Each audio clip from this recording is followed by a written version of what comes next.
the 7 days were good for the players. Get a mental and physical break. It's a long season, so taking care of our bodies and our mental capacities is important. So just coming back and trying to get the rust out, and looking forward to building up to a game that we need another 3 points. And are you one of those that in that 7 days you disconnect, you can't completely from soccer, or kind of what do you do to Yeah, I like to unwind. Just trying to, like I said, trying to rest and make sure that I get away from it a little, and then come back with a little bit more ambition and just being ready and prepared to come back and finish off the season in a high note. Any aha moments last week for you? Any aha moments during the 7 days and anything come up for you? No. Even fun, didn't have to be soccer. Just like I said, just rested and made sure I take care of myself. That's all. Any conversations with Christian over his? Small conversations, yeah. Obviously, he's, we're out there working in the national team, trying to break in. I think for him, it's a little tough right now. He obviously has qualities, and his characteristic as a player is always going to work hard. So he's just waiting for his moment to showcase his skills, and hopefully that comes soon. As a brother, but also as a teammate, is it different to maybe see him at times be underused, despite his influence in the game and his great talent? I think, yeah. I think not just me, but everybody is surprised, and they're aware of Christian's abilities, and looking at him on the bench not playing sometimes is a sight that's, very it's unseen. So we're hoping that he can get his time, his moment to break in and hopefully see more minutes. Is that just a learning process, that club and country, you know what I mean?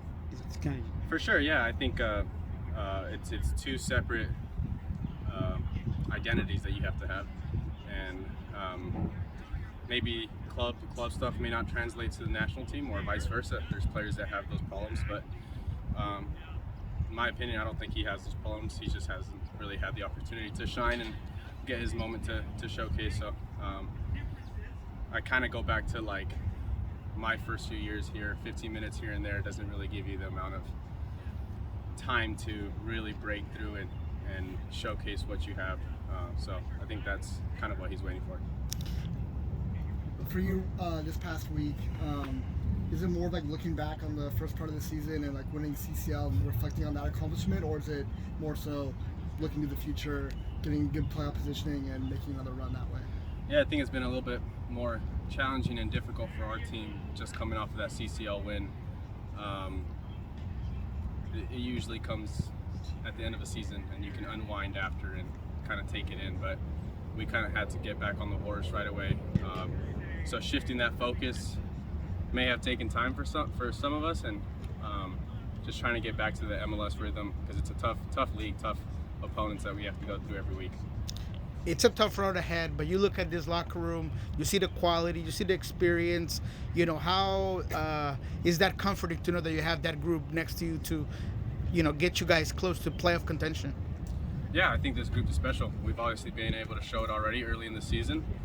It's just all about showing cohesiveness and chemistry, and working towards the year, continuously trying to work together to find that balance between playing good as a team and individually showing up to big moments. And I think this year with MLS has been tough at first, but we're looking over that and trying to get past it.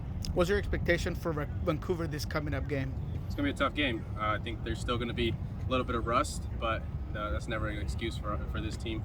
Haven't played it in a long time is always challenging, but our mentality is going out there to win a game and get 3 points. They're a team that can have a lot of speed in the flanks and a pretty good attacking group. How do you prepare for that? Yeah, they're a tough opponent. They're sometimes where you are in the standings doesn't do you justice. You can always be a difficult team to play against, and I think Vancouver is always a difficult team to play against, and I'm sure we'll go out there and they'll give us their best effort, and it'll be one of those games where we got to overcome that and definitely show our talent to beat them. Talking a little bit about what you just mentioned, I really want to get your take on, it's you grinded to the point where you are right now. You've been an all-star. You're one of the best in the position in the league. How do you How do you describe that, and where you are now to where perhaps you were, a couple of years ago? Yeah, I mean, I think it's been a long way coming for me. I always thought I had the potential to become a talented young player, and I think it just goes back to what I was saying about my brother. You always got to work. You always got to continuously try to improve, and I think over the years, little by little, I was getting my moments, and I just needed an opportunity and a chance, and so far I feel like I've lived up to what I've expected of myself. Regardless of how things have played out with El Salvador and the Federation, how much has that played out into making you a better player? Yeah, I think national team is it's good for to compete against great players. So I think it's really helped me with the exposure. So definitely a lot of credit goes to that to improve as a player. And I think a lot of moments that I've had in that national team have really helped me become